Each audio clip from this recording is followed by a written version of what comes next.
asifiwe. Wakati huu ni wakati nzuri. Namshukuru Mungu kwa nafasi hii. Ametupa maisha na ametupa uwezo hata tumeona siku ya leo. Bwana asifiwe. Kwa hivyo tunamshukuru sana kwa hiyo uzima ambayo Mungu ametupa kwa uwezo wake na kwa nguvu yake. Yeye ni Mungu na yeye ni Baba, yeye ni kimbilio na yeye ni mtetezi.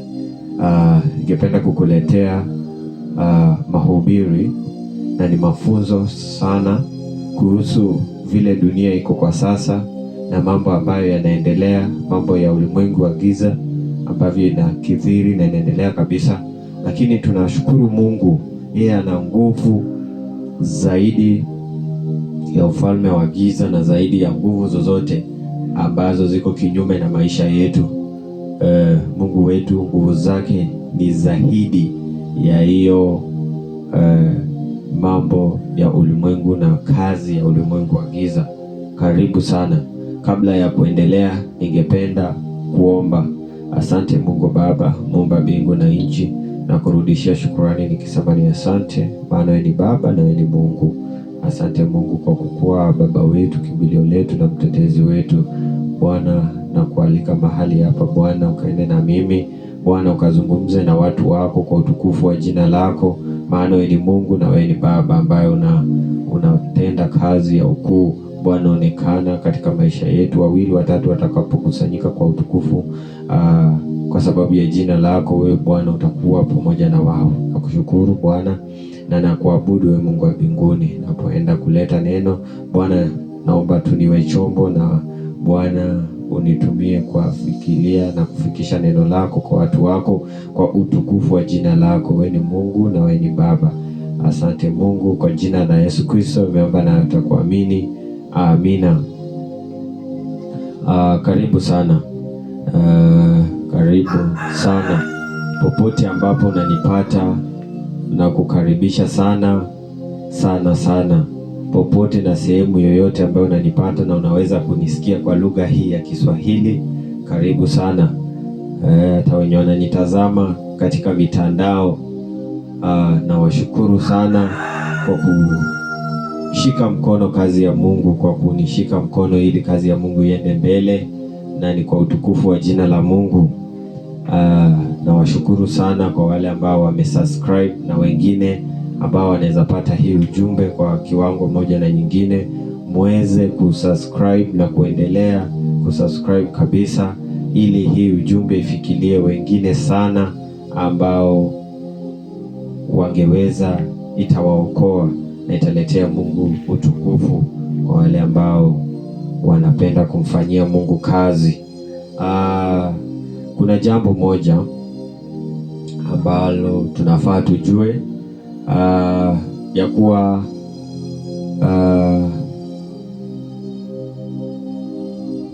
kuna falme mbili, na kuna kwanza Mungu ambaye ni muumbaji wa kila kitu. Yeye ndiyo mwanzo wa kila kitu na mwisho wa kila kitu. Yeye ndiye ambaye anaweza yote, na hakuna tutaongea kitu chochote bila kuzungumzia kutoka katika maandiko matakatifu. Hakuna vile tutaweza kuyadhibitisha mambo, maana maandiko matakatifu ni kazi ya mkono wa Mungu, ni kazi ya Mungu na ni ukweli na hakika, na hiyo ndio inatufunza kila kitu kuhusu kenye tunaweza kujua na kutaka kujua. Katika Mwanzo 1:1 maandiko matakatifu yanasema hivi: hapo mwanzo Mungu aliziumba mbingu na nchi. Hapo mwanzo. Mungu ni mtakatifu, Mungu ni mkuu, na Mungu ana uwezo yote. Yeye anafanya kila kitu vile anaamua, maana ni Mungu na yeye ni Baba. Yeye ako na nguvu zote, na kwa hivyo akaamua yeye mwenyewe, kwa sababu yeye ni Mungu, aumbe kila kitu, aumbe mbingu na nchi kwa utukufu wa jina lake. Na hapo mwanzo akaamua akaumba mbingu na nchi. na ikakuweko kwa neno lake alivyolitamka, na ikakuweko. Aliziumba kila kitu ambavyo tunaviona hata na macho yetu, na vingine ambavyo hatuvioni, lakini yeye Mungu Baba aliviumba vitu hivyo vyote.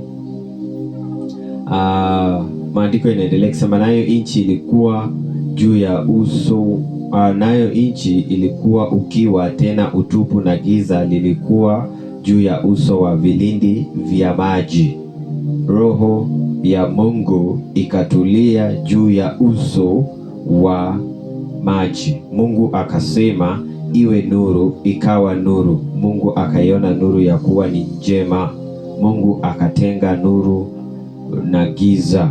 Mungu akaita nuru mchana, na giza akaliita usiku. Ikawa jioni, ikawa asubuhi, siku moja. Jina la Bwana liabudiwe. Kwa hivyo Mungu alisema na ikuwe nuru iwe, na kusema hivyo nuru ikawa, kwa utukufu wa jina lake, kwa nguvu zake Mungu. Kwa hivyo hata hii nuru ambayo tunaitumia kwa sasa, hii mwangaza tunaiona, ni kazi ya mkono wa Mungu, kwa utukufu wa Mungu, na iko kwa uwezo wa Mungu. Hii Mungu aliumba. Ukiangalia mito, ukiangalia milima, ni vitu vya kawaida ambavyo tunaviona kila wakati na kila siku. Tukiangalia miti mingine tumevichukua, tumetengeneza vitanda, meza, viti tukitumia miti, na mengine yanatengeneza jeneza, watu wakifa wanazikwa. Kwa hivyo hiyo ni kazi ya mkono wa Mungu, ya kuwa vitu hivi vyote ni Mungu ameviumba. Na kuna vitu ambavyo havionekani kama pumzi ambayo tunapumua, wanasayansi wakaita oxygen, na kuna hewa tofauti tofauti ambayo yako katika hiyo hii pumzi moja tu, na kuna tofauti tofauti, na kuna yenye tunatumia kwa kiwango tofauti tofauti ambayo kwa macho yetu hatuyaoni, lakini yako. Kuna pia maroho, kuna roho, spirits, kwa lugha ya Kiingereza inaitwa spirits. Kuna hizo roho ambazo yako na zinaathiri maisha ya binadamu kwa kiwango kimoja na kingine kinahusika, lakini ni pale mwanadamu anaipatia ruhusa hizo roho ziwe na nafasi. Lakini hata pia mwanadamu ana roho na ana mwili, na yeye pia ana nafsi. Kwa hivyo jua hata pia roho za binadamu ziko. Mungu aliumba pia na malaika. Mungu aliumba malaika. Katika kitabu cha Zaburi 104, Zaburi 104 mstari wa 4. Zaburi 104 mstari wa 4. Na kabla tuende pale, Mungu yuko, na yeye yuko mbinguni, tena anatawala kila kitu. Kwa hivyo unapata ya kuwa kitabu cha Zaburi 14:1, Biblia inatuambia kuwa mpumbavu amesema moyoni mwake hakuna Mungu. Hata inaendelea zaidi, wote wametenda dhambi na wote wameenda kinyume. Wacha tuisome Zaburi 14:1. Mpumbavu amesema moyoni mwake hakuna Mungu. Wameharibu matendo yao na kufanya chukizo, hakuna atendaye mema. Watu wameharibu matendo yao na kufanya chukizo, na wote ambao wanasema hakuna Mungu, Biblia inawaita wapumbavu, a fool katika lugha ya Kiingereza. Mtu yule ambayo hajaweka atoi, hazungumzi kitu ambacho kinaonyesha hekima, yani hana hekima hapo ambapo amesema hakuna Mungu. Biblia inatuambia Mungu yuko, na tena anatawala kwa vitu vyote ambavyo tunaviona. Mungu yuko. Tukiona milima, inaonyesha kuna mtu alitengeneza, aliumba hizo milima, ndio viko mito na maji, hewa, na binadamu mwenzako, na wewe mwenyewe inadhihirisha Mungu yuko, maana Mungu alikuumba. Si hilo tu tendo ambalo tunalijua ambapo ndio mtoto anazaliwa, lakini ni Mungu ambaye anasababisha kwa nguvu zake huyo mtoto anaweza kuzaliwa, maana ni Mungu ambaye ana uwezo wowote wa kufanya kazi zote kwa nguvu zake. Tukiona ya kuwa kuna mijengo yamejengwa, inamaanisha kuna mtu aliyejenga, kuna mjenzi aliyejenga manyumba. Kwa hivyo lazima kukuwe na huyo mjenzi, maana tunaona nyumba hiyo, ni hakika unaona nyumba ambayo hata unaishi hiyo, kuna maanisha kuna mtu alijenga. Kwa hivyo tukiona milima na mabonde na mito na miti na kila kitu tunayoona, na hata zingine hatuoni kama hewa tunapumua, inamaanisha kuna Mungu ambaye aliumba, na ni Mungu mmoja aliye hai, Mungu wa Israeli, Mungu wa kila roho, ni Mungu huyo mmoja, Mungu wetu ambaye anatupenda sisi sote, akaviumba kila kitu. Yeye Mungu yuko na yeye anatawala kila kitu kwa utukufu wa jina lake. Zaburi 104 mstari wa 4. Ni mstari wa 4. Huwafanya malaika zake kuwa pepo, huwafanya na watumishi wake kuwa moto wa miali. Yaani yeye Mungu amewatengeneza vile aliwaumba hao malaika, wakakuwa roho, wakakuwa spirits, lakini sisi tukafanywa kuwa katika hali ya kiroho, tukakuwa miali ya moto. Ukielewa, ukienda ukigrow in spiritual, uelewe zaidi ya vile wewe umetengenezwa mpaka ukakuwa miali ya moto, maana katika ulimwengu wa kiroho ni hivyo ndivyo Mungu anavyotuona na vile ambavyo ametuumba. Kwa maana malaika sasa wa Mungu hao wametengenezwa kama roho, spirits katika lugha ya Kiingereza, spirits. Hivyo ujue ya kuwa malaika wako, na kati ya malaika ambayo Mungu aliwaumba ni wengi. Kuna malaika ambaye anaitwa Mikaeli ambayo Biblia imemzungumzia. Kuna malaika ambao kama Gabrieli ambaye alimpelekea habari yule mama ya Yesu, Maria. Pia alimpelekea habari Zakaria, baba ya Yohana Mbatizaji.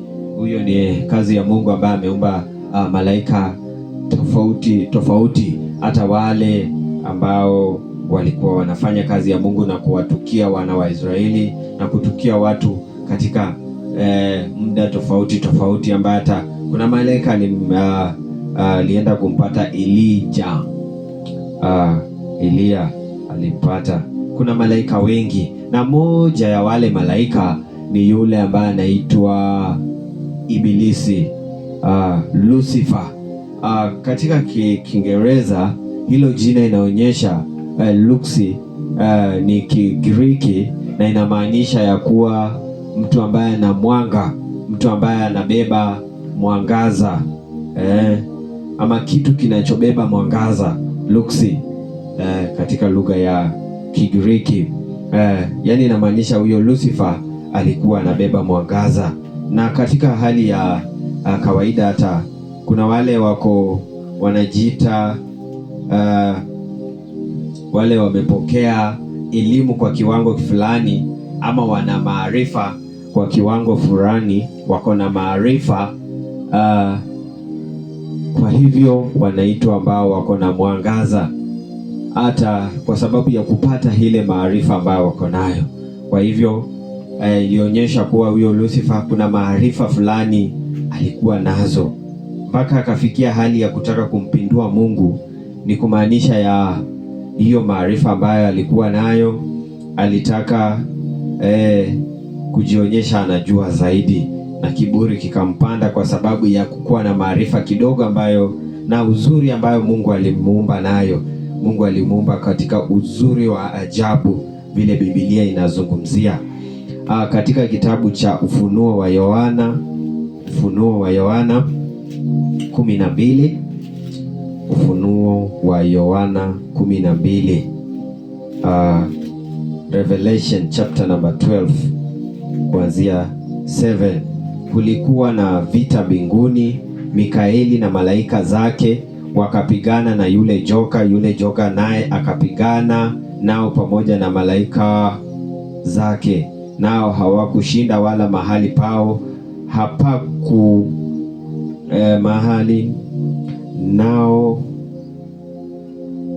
hapakuonekana tena mbinguni. Yule joka akatupwa, yule mkubwa nyoka wa zamani aitwaye Ibilisi na Shetani, audanganyaye ulimwengu wote, akatupwa hata nchi, na malaika zake wakatupwa pamoja naye. Kwa hivyo hiyo ni kitabu cha Ufunuo wa Yohana 12, Ufunuo wa Yohana 12:7 hadi 9. Biblia inatuambia ya kuwa kulikuwa na vita mbinguni, na yule joka wa kitambo Ibilisi, Shetani, akapigana. Alikuwa amefanya siasa mbinguni, akatafuta, akaconvince a third of the angel, taslimu ya kadhiria ya moja, kadhiria ya malaika kadhaa ambao alikuwa amewadanganya na kuweza kuwafanya wamfuate. Kwa hivyo yeye Shetani anajua lugha ya siasa vizuri, tena ya kudanganya na ya kuconvince, lugha tamu ya kufanya watu wamfuate. Kama aliweza kuconvince malaika, anaweza kuconvince na watu, mpaka akamconvince binadamu akaanguka. So usimdharau, lakini si kumuinua Shetani. Yeye ameshindwa na Yesu msalabani. Kazi yake yote Mungu ameishinda. Shetani hana ushindi wowote. Yeye ameshindwa katika kazi yake yote. Mungu ana uwezo zaidi ya yule Shetani. Yeye ameshindwa katika jina la Yesu Kristo. Kwa hivyo akaweza kuleta vita mbinguni, lakini walishindwa, wakatupwa. Na kwa bahati mbaya alikuja duniani humu na ghadhabu kubwa sana. Shetani alikuja na ghadhabu kubwa sana, na si anapenda. Hakuna mtu yoyote ambaye Shetani yeye anapenda, hakuna. Hata na wale, pole sana kwa wale wanauza nafsi zao kwa Shetani, kwa sababu wapate pesa, kwa sababu wapate jina, wajulikane na watu, wakuwe na wafuasi, kwa sababu ya kile kitu chochote ambacho wanafanya kufanyia Shetani, kumuimbia, kumupendeza. Si kuwa Shetani anawapenda, hawapendi. Anachukia binadamu na anataka binadamu aangamie, kwa sababu anajua uzuri ya kukua katika Mungu na uhusiano mzuri na Mungu, na kufanya kazi ya Mungu. Kwa hivyo hakuna mtu Shetani anapenda, hakuna hata mmoja. Yeye anachukia kila binadamu, anachukia kazi ya Mungu, na Mungu anachukia Yesu Kristo. Kwanza vile Yesu Kristo aliweza kukuja na kuangusha ngome zake na kila kitu, akaishinda pale msalabani. Maana Yesu alinyenyekea hadi mwisho na kushinda kazi zote za yule mwovu Shetani. Sasa tunaingia katika habari ya hii ambapo nilikuanzia nikikwambia kuna ufalme mbili ambayo Mungu alikuwa ni ufalme wa Mungu alikuwa ametengeneza, na ufalme wa Mungu ni wa milele, ni ufalme ambao uko milele na milele, na hakuna ufalme mwingine utakaoushinda. Ni yeye atakayesimama na ufalme wake, Mungu Baba, Mungu Mwana na Roho Mtakatifu. Kwa hivyo, lakini sasa baada ya yule Shetani kutupwa na kapatikana amefika duniani humu na kukuja na kuangamiza na kadhabu ya kuangamiza binadamu kabisa mpaka mwisho, akaamua atengeneze ufalme wake, na ako na mahali ambapo anafanyia kazi kule kuzimu. Shetani amejenga kule kuzimu na anafanya kazi, na ako na watu wake wanaomfanyia kazi, na wale pia ambao ni binadamu na wameuza nafsi zao kwa Shetani. Wengine hata kwa kutojua na kutokujali Shetani ni mwizi. Yohana 10:10, yule mwizi anakuja kuiba, kuua na kuharibu, na yule mwizi ni Shetani. Lakini Yesu anakuja kupeana maisha, tena maisha tele. Sasa Shetani anatumia watu ambao hawajui, watu ambao hawajali, na watu ambao hawataki kufuata maandiko na amri za Mungu. Shetani anawatumia, ananyakua nafsi zao, anaziiba na kuhakikisha wanamtumikia yeye. Pale headquarters yake, mahali sehemu kuu ambayo amejijengea, huko ndio kuna ziwa la moto. Kule kuzimu kuna ziwa la moto, inawaka usiku na mchana, unawaka moto mkali, ambapo Shetani anajua yeye pamoja na malaika zake walioanguka, na malaika zote wanajua, na wale ambao watamfuata Shetani na matendo yake ya udanganyifu na matendo yake maovu, wamkatai Yesu Kristo ambaye amekuja ulimwenguni. Alikuja ulimwenguni ili sisi wote tupate maisha na maisha tele. Kwa hivyo hao wote watatupwa kwenye ziwa la moto, na hiyo ziwa unawaka usiku na mchana, hata na sasa. Na pale pia kuna sehemu Shetani anaiga mambo ya Mungu na anaharibu kazi ya Mungu. Yeye anaharibu familia. Anaona hii ni kitu ambacho Mungu amekiweka, familia wakae na amani, na Mungu anaonekana kwa familia na kufanya kazi. Shetani anaingilia familia, analeta wazazi wakosane, watoto na wazazi wakosane, analeta kukozanisha bibi na bwana. Kwa hivyo jihadhari, uangalie vile Shetani anaingia katika familia, uangalie vile Shetani anaharibu. Yaani Mungu ameweka ni mwanaume na mwanamke waoane, lakini Shetani analeta ati watu wa jinsia moja waweze kuoana. Anaharibu kazi ya Mungu kabisa, na anafurahia watu wakifuata hiyo, maana anajua amewaharibu kabisa kazi ya Mungu, na Mungu hapendi na afurahii. Hiyo ni njia mingi ambayo anafanya binadamu, ameingilia binadamu, na binadamu ana maamuzi, maana Mungu ametumba kwa mfano wa pekee na kutupatia hiyo uwezo wa sisi wenyewe kuchagua, tuwe na uamuzi wa kufuata. Na Mungu ametazama, ameweka uzima mbele yetu, pia ameweka mauti iko mbele yetu. Kwa hivyo ni sisi kuchagua, tumchague Bwana wetu Yesu Kristo. Yeye ndiye uzima wa milele, na yeye atatusaidia sana. Anapeana uzima wa milele, na uzima wake ni tele. Kwa hivyo anasema anakuja kutupatia uzima na uzima tele. Kwa hivyo ni vizuri sana umpatie Yesu maisha yako, maana Yesu Kristo alikuja kwa ajili yetu sisi sote, akakufa pale msalabani kwa sababu yetu. Ijapokuwa dhambi zetu ni nyekundu sana, nyekundu kama damu, yeye atazisafisha ziwe nyeupe kama sufu ama theluji, zitakuwa nyeupe sana. Bwana wetu Kristo, yeye ndiyo uzima. Mungu wetu ako na uzima. Shetani ana uzima wowote. Shetani ana uzima wa kupeana wowote, bali Mungu ana uzima, anapeana. Sehemu mingi ambayo Shetani ameteka binadamu, kuna sehemu mingi, na Shetani ni mpinga Kristo, na kila kitu ambayo iko kinyume na mapenzi ya Mungu inaendekea katika kumtumikia Shetani.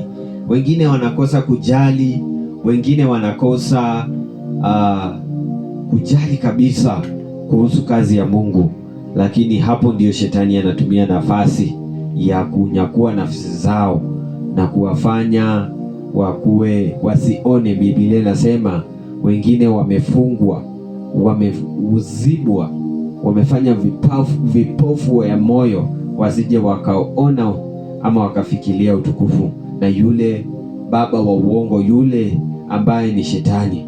Pale binadamu alipoanguka, Mwanzo 3, binadamu akaanguka na kukusikia sauti ya Shetani, aliweza kumkabidhi